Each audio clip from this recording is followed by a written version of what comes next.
Hello, I'm holding my phone today. Today is day 14 of 365.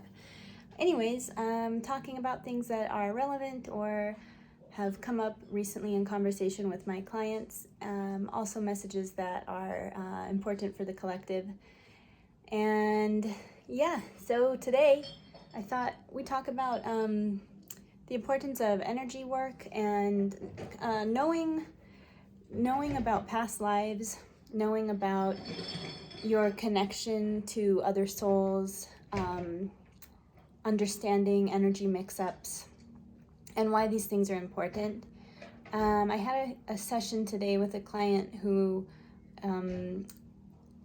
had been experiencing a pattern in her life that she just really wasn't understanding where it was coming from, and seemed to be attracting some stuff going on out there, seemed to be attracting similar types of people into her life, but not realizing why. And we had talked about the more practical things like, what is she bringing to the table that is matching the dynamic or the level to some degree, because you takes two to tango, right? So anytime you're attracting a certain type of person into your life over and over, and you don't want to be, you have to look at what involvement you have in that dynamic and why that dynamic is working. What are you getting that out of the dynamic or the relationship, and what are they getting?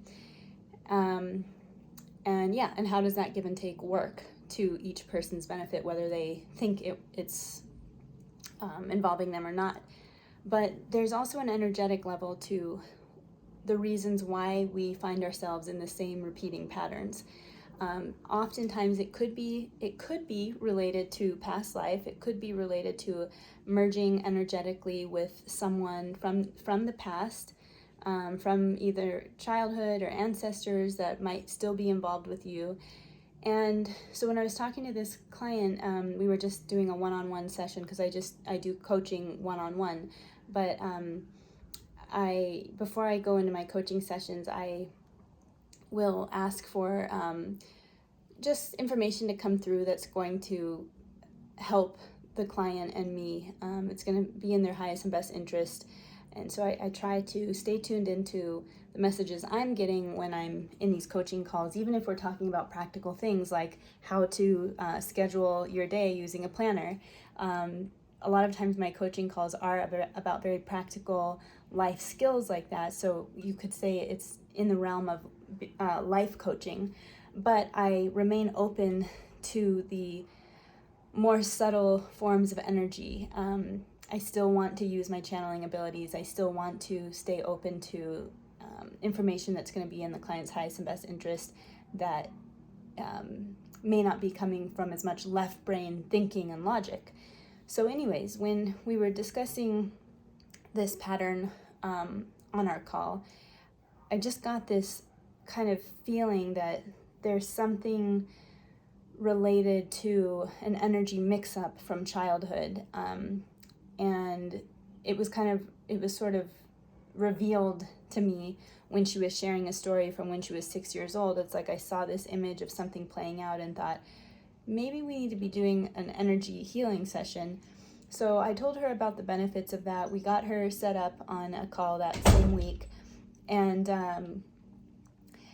what we found in her energy healing session was there was an ancestor that came to visit and had been involved in her life to a degree that was confusing her, and kind of it wasn't malicious. This ancestor from many lifetimes ago, or generations back, wasn't an entity attached to her in that kind of way. It was more that this relative was connecting to her and kind of influencing her decisions and her feelings, and so part of her energy was mixed up with this ancestor's energy. And the ancestor gave a lot of information about why and what their life had been like.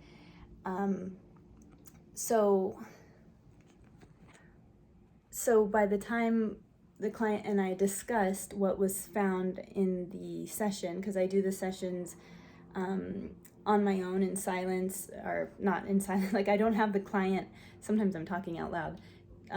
Sometimes I'm in a full-on conversation with another being, but my client and I don't get on the phone until after the energy part of the session is over. Then we hop on the phone and we discuss what came through for me, what came through for them, and we process the information. This is in the realm of transpersonal crystal healing. The transpersonal part is we discuss matters of the soul and matters that go beyond the person's personality, not just the ego and the shell of the personality that we carry, but what goes beyond that. What's the spirit, the spiritual aspect of this? What spiritual implications are there from this healing? And that's sort of what these sessions are about. It's about integrating the energy healing that goes down in the session using crystals, using layouts, using channeling, and then bringing that into the person's awareness and consciousness, so that they can integrate the healing on a conscious level at a more, in a deeper level too. So they're not just passively receiving the energy work and then never discussing what arose for them. The conversation piece is really important, because it allows the client to process the emotions, to process new information that's come to the surface now that we've done the session. So anyways, so I don't remember where I was going with that. It kind of went off on a tangent, but once we got on the phone and talked about what had happened on my end, my client was able to make a lot of sense of things that had been happening in her life recently that she didn't have an explanation for. But this session gave her clarity about why she had been having these experiences. It gave her a ton of peace of mind and a lot to think about too. So new information, whenever there's healing on an energetic level, I was telling her this, I always feel like it's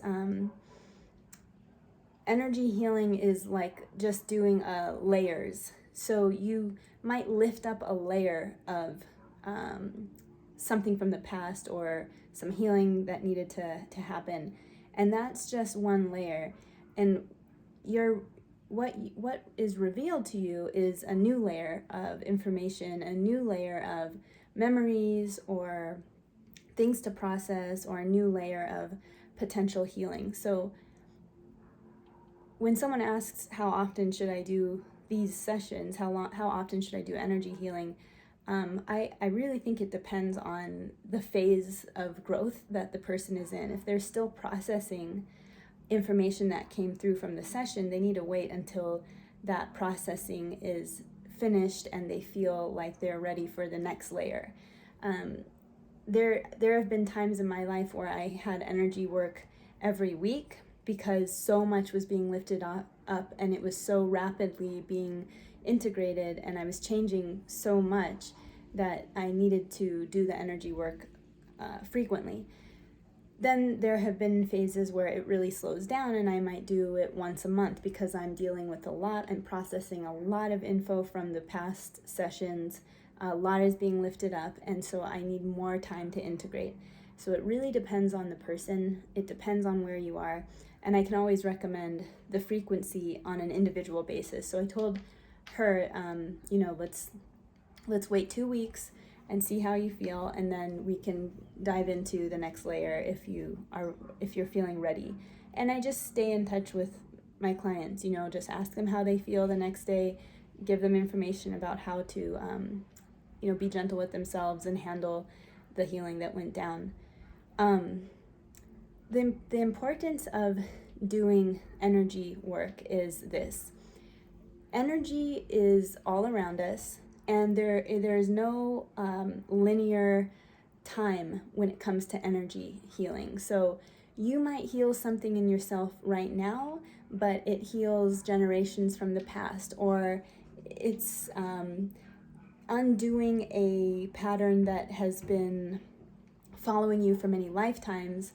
And just by this, one specific thing you're working on today could be almost like you're undoing trauma or damage from many lifetimes ago. Also, because energy is related to the body, we store energetic trauma in the body. There's a physical element to when we do energy work. So if someone, let's just say, is experiencing fatigue or headaches or chronic back pain or something like that, there's an energetic component to that. So when you do energy work, you're also going to experience, you could experience physical sensations, whether it's, that's a positive thing. It might be that you are relieved of physical pain from doing the energy work, or you might experience fatigue the next day because you did energy work that was so deep. So the way that energy affects us is so much more profound than we think.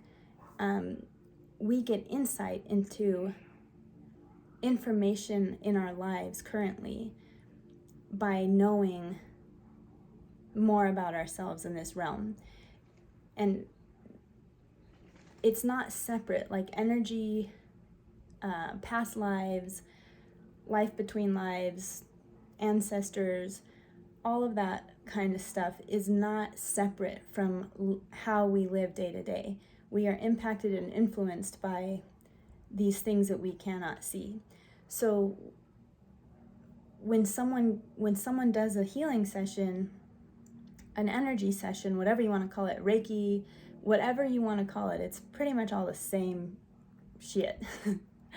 When you experience energy work, you're working on so many layers at one time. Past, physical, emotional, mental, new patterns, new wiring in the brain. There's so much that's being lifted up and that can happen from one session. And so I just wanted to talk about that today, the importance of being aware of energy and what that is, what it looks like and what it means to be mixed up with someone energetically.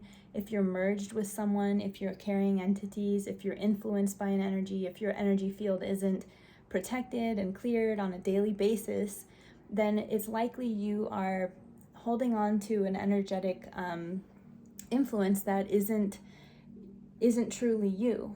And it can be hard to be clear on your life path, on your focus each day. It can be hard to be clear on those things when we are energetically mixed up with whatever it might be. In this client's case today, it was an ancestor who was sticking around her. And like I said, the ancestor was not malicious. This ancestor did not have a bad intention. It's just that we still needed to ask him to leave and explain to him. And when I say we, I was joined by people from her side, like her spirit team and mine. So we had to just explain that by him staying around, he was really limiting her and not allowing her to experience her own will. She was being influenced, and it was very confusing for her. And he felt terrible. He felt bad, and it was a really easy removal. He understood. He left willingly. He apologized and still wanted to be a part of her life, but from afar, just supporting and being, watching in an encouraging way, but not influencing. So that was really cool, but it's not always that easy to undo an energetic merging that might be taking place. Sometimes it's sometimes they don't want to leave. Sometimes it's you have to be more aggressive, and that's where the doing a session with someone like me, or whether it's me or someone else, is really important, because you want someone who's comfortable in that realm, and is practicing safe practices, is following safe practices when it comes to energy work, and they're not being sloppy, and they're not holding on to heavy stuff themselves. So if you're interested in doing an energy healing session, you can go to my website, xandramind.com.